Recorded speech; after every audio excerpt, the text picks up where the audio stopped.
사도행전 10장 1절과 2절 말씀 보겠습니다.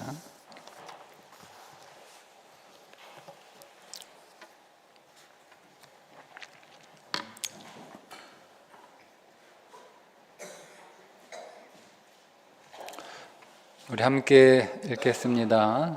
가이사라에 고넬료라 하는 사람이 있으니 이달리아 부대라 하는 군대의 백부장이라. 그가 경건하여 온 집안과 더불어 하나님을 경외하며 백성을 많이 구제하고 하나님께 항상 기도하더니. 아멘.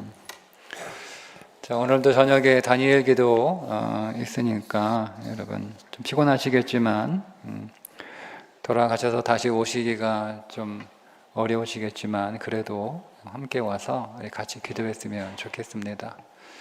아마 오늘 안내 볼 때 올해는 왜 다니엘 기도회 책자 안 주냐 누가 이렇게 말씀을 하신 것 같아요. 다니엘 기도회 그 사무실에서 개교회로 다니엘 기도회 책자는 한 권밖에 보내주지 않습니다. 계속 그렇게 보내왔고요. 우리 교회는 그거를 따로 인쇄소에 주문을 해서 지금 제가 가격을 잘 모르겠는데 한 150만 원 정도, 200만 원 사이였던 것 같아요. 우리 교회가 그거를 오린교회 전화를 해도 더 주지 않습니다. 우리 교회가 따로 주문을 해서 인쇄소에 주문을 해서 받아서 여러분들에게 두 해 동안 드렸던 거고요. 제가 두 해 그거를 활용해 보니까 첫째, 크게 없어도 크게 다니엘 기도회 하는데 아무런 지장이 없고 크게 효용성이 없다라고 판단을 했고, 두 번째, 교인들도 그거 안 쓰더라고요. 그래서 굳이 그 많은 비용을 들여서 책자를 더 이상 만들 필요가 없다라고 제가 작년에 결정을 했어요. 그래서 올해 제가 설명을 따로 하지 않았으나 이제 찾으시는 분이 계셔서 지금 설명을 드립니다. 혹시 필요하시면 오늘 한 분이 물어보신 것 같은데 사무실에 저는 보지 않았는데 아마 한 권이 와 있을 거예요. 필요하시면 사무실 가셔서 전도사님한테 달라고 하셔서 쓰시면 저는 필요 없으니까 그렇게 쓰시면 되겠습니다. 오늘 본문에 나와 있는 사람은 고넬료라고 하는 사람이죠. 최초의 이방 그리스도인이라고 할 수 있는 사람. 이 사람은 가이사라에 주둔하고 있는 로마 군대의 백부장인데, 당시 가이사라에는 이달리아라고 하는 약 2,000명 규모의 특별 부대가 주둔하고 있었습니다. 그 부대 중에서 100명 정도를 지휘하는 군대 장교였습니다. 그런데 이 사람이 처음에는 유대 종교를 받아들였어요. 그 전에 종교가 있었는지 없었는지는 모르지만 이 사람이 가이사라 로마 주둔 부대의 백부장 지휘관으로 와서 유대 사람들, 유대 종교를 이렇게 보면서 그것을 자신의 종교로, 유대 종교를 자신의 종교로 받아들이게 되고, 그 후에 다시 베드로를 통해서 예수님을 영접하는 사람이 됩니다.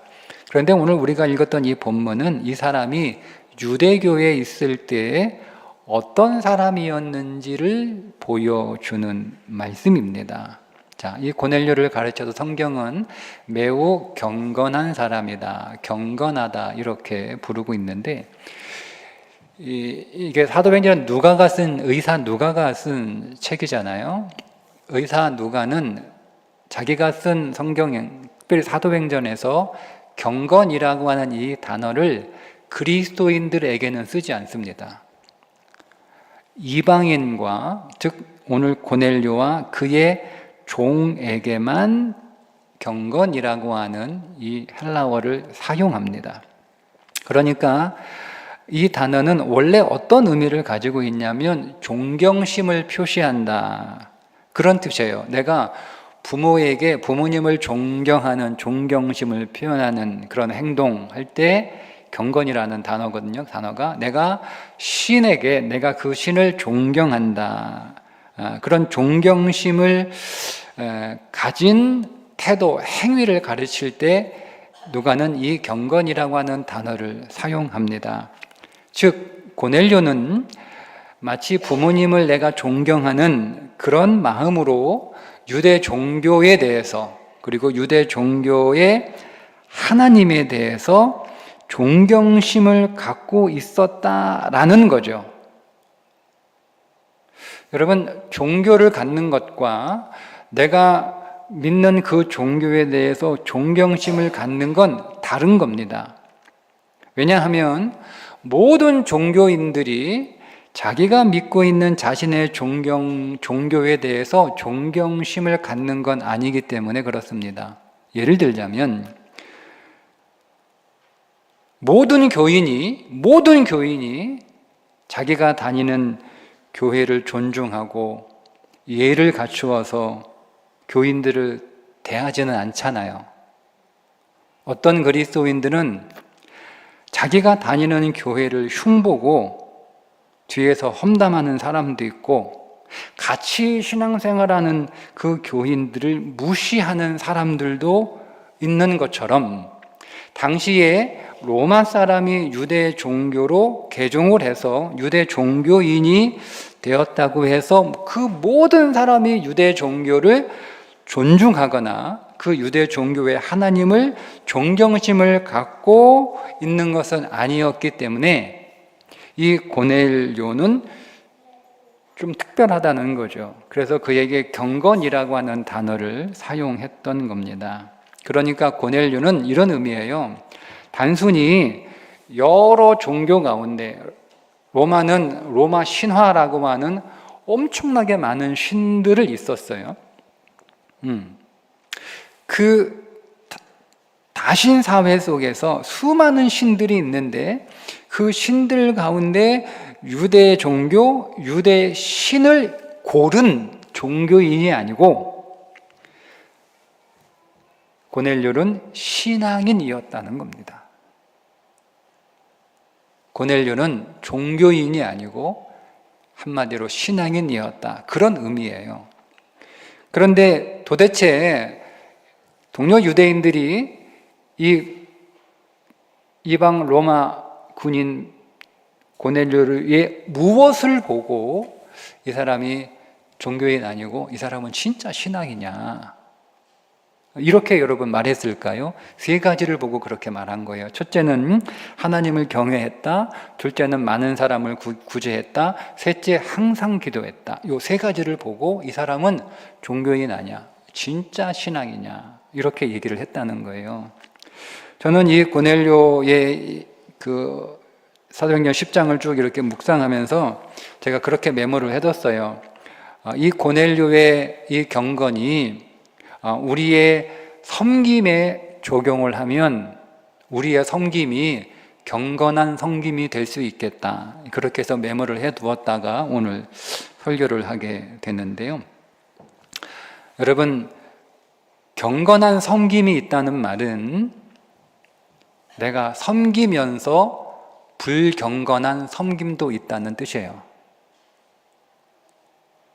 그러니까 경건한 신앙도 있지만 불경건한 신앙도 있다는 거예요. 모든 신앙이 다 경건하다, 그건 여러분이 오해하고 계신 거예요. 그러니까 여러분이 교회 생활하고 신앙생활 하지만, 여러분이 교회에서 사역하고 섬기지만 어떤 섬김, 어떤 사역, 어떤 신앙, 어떤 예배, 어떤 기도는요, 경건하지만 불경건한 예배, 불경건한 기도, 불경건한 섬김이 있을 수 있다는 거예요. 그런 게 없으면 따로 경건하다 이렇게 성경이 표현을 하지 않았겠죠. 그래서 오늘 우리가 하나님이 우리에게 어떤 사역을 맡겨주셔서 한 해 동안 섬겼는데 나의 이 섬김이 경건한 섬김이었느냐, 아니면 그렇지 못한 불경건한 섬김일 수도 있겠다, 그런 생각을 좀 하게 됐습니다. 우리가 섬김에 대해서 어떤 개념을 신앙은 개념을 잡는 게 되게 중요하거든요. 그러니까 개념이 없으면, 우리 개념 없다는 얘기 하잖아요, 그죠? 신앙생활 여러분 개념 잡으셔야 돼요. 개념 없으면 여러분 신앙 아무것도 아니에요. 그러니까 우리가 어떤 신앙에 대해서 딱 개념을 딱 이렇게 정확하게 성경적으로 잡는 게 굉장히 중요한데, 섬김은 왜 섬김이라는 말을 쓰냐면, 왜 우리가 교회 봉사하고 사역하는 걸 일이라고 안 하고 왜 섬김이라고 할까요? 기분 좋으라고요? 듣기 좋으라고? 아니면 내가 하는 이 일, 이 사역을 좀 가치 있게 이렇게 해주려고? 아니에요. 섬김은 글자 그대로 섬기는 거예요. 섬김은 누구를 섬기는 거죠? 하나님을 섬기는 거예요. 보이지 않는 하나님을 사역으로 섬기는 거예요. 근데 보이지 않는 하나님을 섬기지만 우리의 그 모든 섬김의 대상은 보이는 사람입니다. 이 개념을 여러분 잘 잡으셔야 돼요. 우리는 보이는 사람을 섬김으로 보이지 않는 하나님을 섬기는 겁니다. 여러분이 이거를 여러분 개념 잡지 않으면 나는 하나님을 섬긴다, 하나님만 섬긴다 이런 생각하잖아요. 그러면 여러분들의 모든 사역들이 다 추상적이에요. 내용이 없어요. 다 추상적이에요. 그냥 뜬구름 잡는 거예요. 섬기면서도. 보이지 않는 하나님을 섬기기 때문에 섬김이지만 그 대상은 보이는 사람을 내가 섬기는 거예요. 사람을 섬기는 거예요. 그러니까 여러분, 우리가 하나님을 섬기는 것에 대해서는 의의가 없죠. 근데 사역은요, 하나님을 섬기는 건데 그 대상이 사람이기 때문에 사람을 섬기는 거예요. 그래서 경건인 거예요. 그게 일이면 경건이 아니에요. 그게 업무면 경건 아니죠. 다 할 수 있는 거잖아요. 일은 다 할 수 있는 거잖아요. 일은 다 할 수 있는 거잖아요. 그게 왜 경건이야? 그게 섬김이기 때문에 경건일 수밖에 없는 거예요. 그래서 고넬료가 존경심을 가지고 유대를 섬겼던 것처럼, 그거는 고넬료가 하나님만을 섬기기 아니라 유대 사람들을 동시에 섬겼고, 그러니까 사람들이 그렇게 감동을 하죠. 그런 것처럼 우리도 우리의 섬김의 대상인 보이는 사람들을 존경심을 가지고 그 사람들을 섬겨야 그게 경건한 섬김이지, 내가 섬긴다고 하면서 사람들을 무시해, 사람들을 존중하지 않아, 내 마음대로 해, 그러면 그게 불경건한 섬김이 될 수 있다. 오늘 함께 말씀을 나누면서 제가 오후 예배 때 계속 이제 한 4주에 걸쳐서 섬김에 관하여 함께 나눌 텐데요. 오늘은 우리 한 해의 사역을 좀 돌아보고, 나의 사역은 경건했는가? 나의 사역은 경건했는가? 함께 좀 돌아보는 시간이 되었으면 좋겠습니다. 첫 번째, 나는 하나님을 경외했는가? 하나님을 경외했는가? 고넬료는 하나님을 경외했다라고 나오는데요. 이 경외라는 단어는 되게 어려운 단어인 듯 보이는데 그냥 아주 단순합니다. 하나님이 내 삶의 주인이었다는 거예요. 여러분, 이 말은 제가 말씀드렸죠? 섬김의 대상이 사람이라고, 그죠? 그러면 내가 주인이 아니고 내가 섬기는 대상인 사람, 성도들이 주인인 거예요. 여러분들이 섬기는 사역의 대상이 주인인 거예요. 여러분, 두루미와 여우의 우화 아시죠? 이솝우화? 서로가 초대를 했는데 두루미는 뭐 내놨어요? 호리병 내놨어요. 여우는 뭐 내놨어요? 접시 내놨어요. 결론이 제가 한마디로 딱, 자기만 좋은 거예요. 자기만 좋은 거예요. 자기만. 여러분, 우리가 사역을 하면서 자기만 좋으면 그건 섬김이 아니에요. 되게 강하면 자기가 좋은 것만 하거든요. 자기가 좋아야 되거든요. 제가 여러분에게 한번 여쭤보겠습니다. 자, 교회 사역은 합주입니까? 독주입니까? 합주죠. 합주 같죠? 합주이어야 되겠죠. 네. 교회 사역은 독주 아니에요. 그러면 개인 콘서트 하세요. 교회 사역은 합주예요, 합주. 이 독주하려고 하는 사람들이 교회 사역을 하겠다고 나설 때 사실 솔직히 제가 굉장히 곤혹스럽습니다. 그걸 받아주자니 교회 전체 균형이 깨져요. 조화가 안 되니까. 근데 또 하지 말라고 하면 또 상처받았다고 할 거 아니에요. 그래서 좀 힘들어요. 어떻게 될지 모르겠어. 제가 8월 달에 두 목사님을 만나서 한 30분 대화를 했어요. 한 목사님은 선비야, 선비. 모습도 얼굴도 선비. 말도 선비처럼 말씀하시고 성격도 선비야. 목회도 선비처럼 하셨어. 선비처럼 하셨어. 한 목사님은 회사를 다니다가 목회를 하신 분인데 이분이 게임 회사를 다녔어요. 그래서 이분은 전투적이야. 선비 목사님은 인자와 긍휼로 사람들을 대하셨던 인자와 긍휼이 풍성한 목사님 같고, 이 한 목사님은 전투적이야. 성전에서 채찍을 들고 상을 엎었던 목사님, 예수님을 닮은 분이에요. 근데 이 두 분이 한 분은 전임자고 한 분은 후임자예요. 네. 그 제가 물어봤어. 전임 목사님한테. 목사님, 후임 목사가 채찍 들고 교회에서 상 엎고 막 전투적으로 하는데 목사님 괜찮아요? 물어보니까 목사님 이렇게 말씀하셨어요. 목사님, 제가 정말 사람들 다 사랑하고 이해하고 품어주고 기다려주고 못 볼 척 해주고 큰소리 안 하고 그렇게 했더니 교인들이 그렇게 해도 되는 줄 알더라는 거예요. 목사님은 이렇게 사랑과 인자와 긍휼로 이렇게 대해주면 교인들이 목사님의 진심을 알고 변하고 바뀔 줄 알았대요. 그런데 시간이 지나고 나니까 우리 목사님은 정말 착한 분이야. 우리 목사님은 굉장히 고우신 분이야. 우리 목사님은 정말 인자한 분이야. 이런 칭찬은 많이 들었다는 거예요. 근데 제가 돌아보니까 교인들이 그래도 되는 줄 알더라는 거예요. 여러분은 제가 어떤 사람 됐으면 좋겠어요? 네? 섬김은 내가 낮아지면서 맞춰가야 하기 때문에 경건해요. 그래서 경건해요. 예. 그래서 어려우니까 이걸 경건이라고 부르는 거예요. 두 번째 질문, 백성을 많이 구제하셨습니까? 고넬료는 많이 구제했대요. 많이 구제, 그냥 구제한 게 아니고 많이. 보통 일반적으로 주둔 군인은 자기 지위를 이용해서 착취하는 게 일반이거든요. 그런데 고넬료는 오히려 식민지 사람들을 많이 구제했대. 자, 여기서 질문. 구제했다는 말이 불쌍해서 적선했다는 뜻일까요?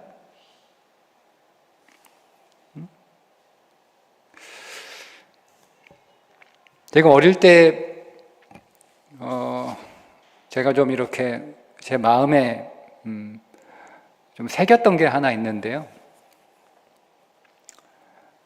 이제 여러분들 아마 같은 경험을 하셨을 것 같은데, 옛날에 성탄절이나 연말 연시가 되면 막 고아원이나 양로원이나 이런 데 막 선물 바리바리 싸가지고 그런 거 잔뜩 이렇게 쌓아놓고 뒤에다가 고아원 사람들, 양로원 사람들 다 이렇게 세워놓고 그 앞에서 사진 찍는 일이 많았습니다.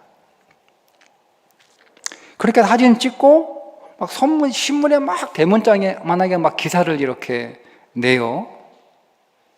제가 그때 저기에 같이 찍힌 저 고아원 사람들이나 저 양로원에 계신 분들은 선물 잔뜩 받았으니까, 내 얼굴이 신문에 나왔으니까, 매스컴 탔으니까 기분이 좋았을까요?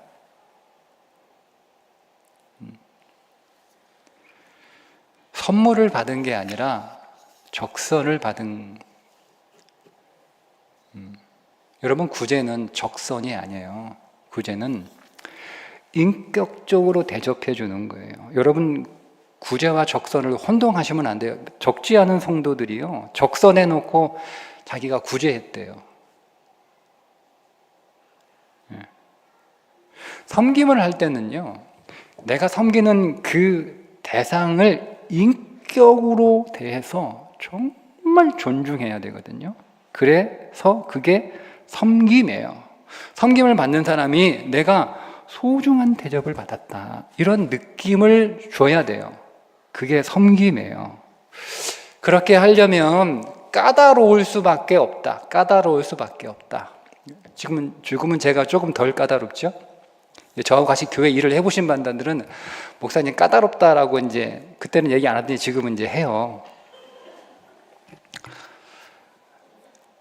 우리 이번에 창립 기념품 그 키친타올 여러분 마음에 드세요? 마음에 드세요? 네, 저는 마음에 안 들어요. 일주일밖에 안 남겨놓고 갑자기 주문을 한 거였거든요. 갑자기 결정이 돼서. 제가 물건을 보지도 않았어요. 그냥 사진으로 쭉 이렇게 골라가지고 이거 있냐 물건. 이거 있는 업체 중에도 대구에 있는 업체. 그래야 이 운송 비용, 운송 기간 줄어드니까. 전화를 하니까 마침 자기 대구에 있는 업체 그 물건이 있대요. 그래서 제가 그동안 글자를 새겨야 되고 뭐 이렇게 이제 그러면 목요일까지 내가 물건을 받아야 되는데 가능하냐 뭐 그럼 이 사람들이 물건을 자기가 물건이 재고에 있는지 그 재고 찾아와서 그거를 이제 그 글자 새기는 곳에 보내서 새겨 가지고 와서 박스에 다 일일이 담아가지고 가져와야 되는 거니까 시간이 촉박하다는 거예요. 그래서 주일부터 통화한 거. 글자 대구제일 성결교회 새겨야 되는데 그 글자가 수건을 4번으로 접어서 반을 넘어가면 안 된다. 그러니까 안 된대요. 넘길 수밖에 없대. 글자 새기는 실 색깔이 무슨 색깔이냐? 금색이래. 근데 넘어갔어요. 금색이라고. 다른 색깔 없냐? 회색한대, 회색. 내가 회색 감이 안 잡히니까 회색으로 술을 한번 놓고 내가 직접 가야 되는데 제가 그날 월요일날 급히 서울을 가야 되는 일이 생겼거든요. 사진으로 찍어달라. 사진 찍어보니까 색이 마음에 안 들어. 회색이. 다른 실을 좀 이렇게 더 없냐? 근데 이게 시간이 촉박하잖아요. 그러니까 제가 평상시에 같으면은요, 그 가게 가서 수건 다 만져보고, 땡겨보고, 털어보고, 다 해보고, 그거보다 더 좋은 수건이 있는데 사이즈가 내가 원하는 사이즈가 아니었어요. 더 좋은 거 해드리고 싶었는데 그 사이즈가 딱 맞아요. 제가 써볼 때는. 그리고 실도요, 다 제가 일일이 가서 아니에요. 수 바꿔봐요. 수집에 가가지고 안 된다고 그러면 내가 가져가서 한번 내가 원하는 폰트도 내 마음에 안 들어. 폰트 내가 다 정해가지고 폰트 여러분 이번에 그 초청된 분 텀블러 폰트 그냥 한 거 아니에요. 10개 폰트 딱 해가지고요. 그거 일일이 다 프린트해서 포인트 11포인트, 12, 13 다 해가지고요. 다 제가 잘라가지고 하나하나 다 대보고 사진으로 찍어보고 딱 그 크기에 맞는 거 선정한 거예요. 색깔도. 그렇게 했어요, 그거는. 그거는 그렇게 했는데 이거는 그렇게 못한 거예요. 그래서 마음에 안 들어. 보세요. 키친타월 받아본 사람이 야, 글자 멋있네 한 사람도 얘기 안 합니다. 관심이 없어요. 아니, 그게 눈에 안 들어와요. 그러니까 무슨 얘기냐면 쓸데없는 짓을 한 거예요, 제가. 쓸데없는 짓. 제가 왜 그렇게 합니까? 여러분, 그렇게 하려면 굉장히 많은 비용이 들어가요. 수건값이 아니고요. 제 시간과 제 노력과 제 신경 쓰는 것과 제가 해야 할 업무 못하고 그거 하는 거예요. 근데 누구 하나 그 수건을 받아보고 수건 참 좋다. 지 수건 이거만 보고 손 달 닦이네. 뭐 수건 뭐 디자인 예쁘네. 요것만 보지. 야, 이거 글자 진짜 멋있다. 요거 관심 없거든요. 그거 왜 제가 하겠어요? 왜 하겠어요? 안 보는 거 알아요. 왜 하죠? 저는요. 제가 할 수 있는 최선을 다해서 정말 글자 하나라도 마음을 다해서 새겨서 드리고 싶어요. 왜요? 그게 선물이기 때문에 그렇습니다. 선물. 제가 쓰는 거는 그렇게 안 하죠. 제가 돈 주고 파는 거라면 그렇게 안 합니다. 그렇게 해서 어떻게 팔아요? 장사를 그렇게 어떻게 해요? 선물이기 때문에 그렇게 하는 거예요. 선물이기 때문에. 내가 그 수건을 직접 만들 수는 없지만, 내가 그 이름을 새기는 건 아니지만, 내가 할 수 있는 건 그 키친타올 크기에 딱 어울리는 폰트, 딱 어울리는 글자 크기, 딱 어울리는 색깔 해서 하나 전체가 받은 사람이 느낌이죠. 느낌. 설명할 수 없는데요. 사람은 다 느낌이에요. 야, 정성껏 준비했구나. 이런 느낌을 저는 주고 싶거든요. 왜? 선물이니까. 근데 그렇게 하려면 비용이 많이 들어요. 말씀드린 것처럼. 쉽게 할 수 있습니다. 그래서 까다로울 수밖에 없는 거예요. 근데 여러분, 그 전화 받은 그 수건 사실 통화 한 10대 번 했거든요. 그거 마음에 안 드는 거 나오는 것도 10대 번 했어요. 분명히 그 사람은 되게 까탈스럽다라고 얘기했을 거예요. 까다롭다와 까탈스럽다는 의미는, 사전적 의미는 똑같습니다. 네, 느낌은 다르죠? 네. 까탈스러움과 까다로운 건 다른 거예요. 여러분, 우리의 섬김은요, 선물을 주는 거예요. 제가 여러분 설교하는 건 여러분들에게 선물을 주는 거예요. 여러분들이 제 설교를 듣는 건 여러분이 저한테 선물을 주는 거예요. 찬양단이 옆에서 찬양하는 거 성도들에게 선물을 주는 거예요. 우리의 사역은요, 성도들에게 주는 선물이에요. 그래서 까다로울 수밖에 없어요. 까다로울 수밖에 없어요. 예.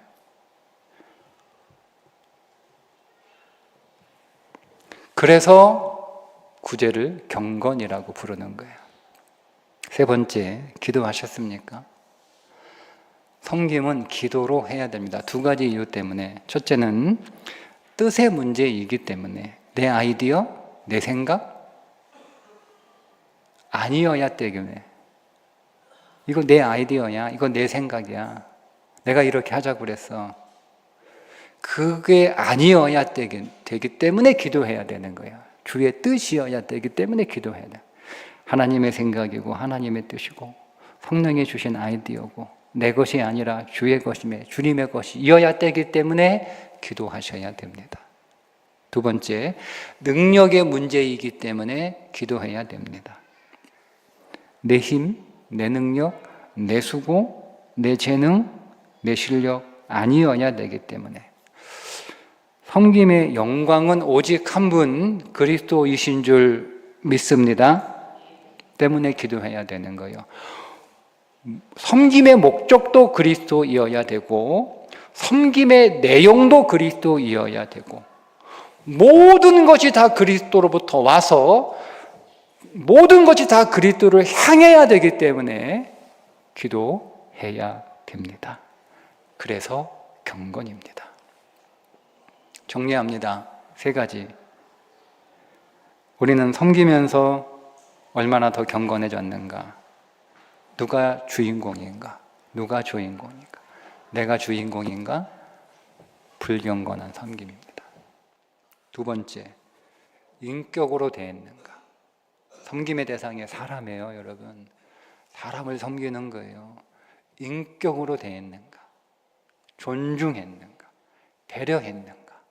이해했는가? 품었는가? 수용했는가? 받아들였는가? 세 번째, 기도했는가? 모든 능력 다 주님으로부터 와야 되고 모든 영광 다 주님을 향해야 됩니다. 이런 섬김으로 여러분들이 더 경건해지시기를 주님의 이름으로 축복합니다. 기도하겠습니다. 하나님, 한 해 동안 섬김의 기회를 주셔서 감사합니다. 우리 자신을 보면 하나님 눈에 차지 않는 기준 미달임에도 불구하고 우리를 정말 이 존귀한 그리스도의 몸된 교회를 섬길 수 있도록 우리에게 사역을 맡겨주신 그 하나님의 은혜가 참으로 놀랍고 가슴 벅찹니다. 그렇게 오늘 우리를 존귀하게 여기시는 하나님, 그것이 우리를 향한 하나님의 사랑인 줄 믿습니다. 주님, 섬김으로 오늘 우리 자신이 더 경건해지는 복 누리게 하여 주옵소서. 더 낮아지게 하시고 더 성숙하게 하시고 더 성령으로 충만케 하여 주옵소서. 예수님의 이름으로 기도합니다. 아멘.